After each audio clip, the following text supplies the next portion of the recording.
Welcome to Kaleidoscope S4IG Let's Talk. In a rural context, we see that it's getting worse, Savitri, because the urban population, I think, has adjusted to the cost of living. But in terms of the rural population, we see it increasing because the inflation is on the rise and the cost of goods are rising as well.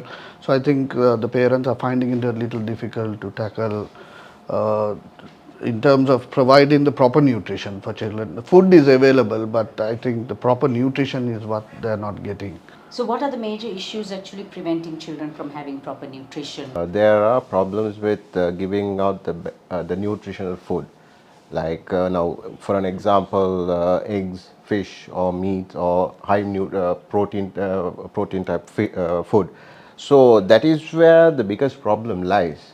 They can eat something, but that's not enough. So, what is the correlation between school attendance and having a good meal? The main problem we were trying to face and take head on was the child being taken out of school and put into the workforce to provide some sort of economic relief for the parents. So by taking out that cost of providing the meal to the student, it's an incentive for them to come back to school. And we have seen that happening with the attendance numbers going up, even in their participation in school. They have that energy level is sustained to actually absorb the lessons.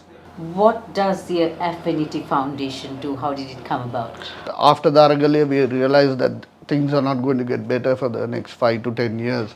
So without waiting for the government or blaming everyone, we wanted to see what we can do. So Dinesh and I registered the foundation, hoping to expand and help as much as we can. How do you manage tackling the provision of meals in these impoverished areas? First, we get in touch with the zonal director, and then we get the information of the school who's lacking the food program from the government. With the zonal director's direction, we meet the principal and the parents and the teachers. We have a menu for the 5 days. We get hold of a parent who is close to the school, to the children, so who will cook with affection. And also on a daily basis, we get updates of the food, of the entire, they take photographs and they send it to us. Your foundation works with 10 schools around the country. What are some of the sobering observations you've made during that time that you've worked? One would be the passion of the children to actually come to school. They love to participate, they love to be in school, but you see them coming in with old tattered clothes, slippers. It's heartbreaking in a sense. So that's why we have sort of concentrate on a more, rather than just a meal, we go on a three-pronged approach, which is growth, education, and attendance. So the food provides the nourishment, then we monitor their education, whether they're actually absorbing the lessons, and if they are actively participating in school rather than going to work and coming to school for 3 days or 2 days. So we try and enforce that on the children and the principal to uplift the lives. Hopefully we'll see a positive outcome. What would you like to see happen in the country during the next 10 years?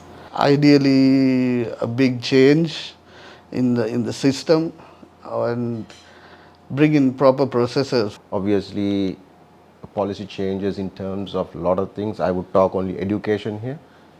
That is where you can give the best, because if you have a proper education system, you see the rest of the world, how they're operating, how they work, but it doesn't start from after maturing. It starts from the day one, from school, because your next home other than your house is school. Fantastic effort indeed. That is just more power to you to continue doing what you do. Kaleidoscope is on YouTube, Facebook, Instagram, and LinkedIn. Subscribe and follow if you like our show.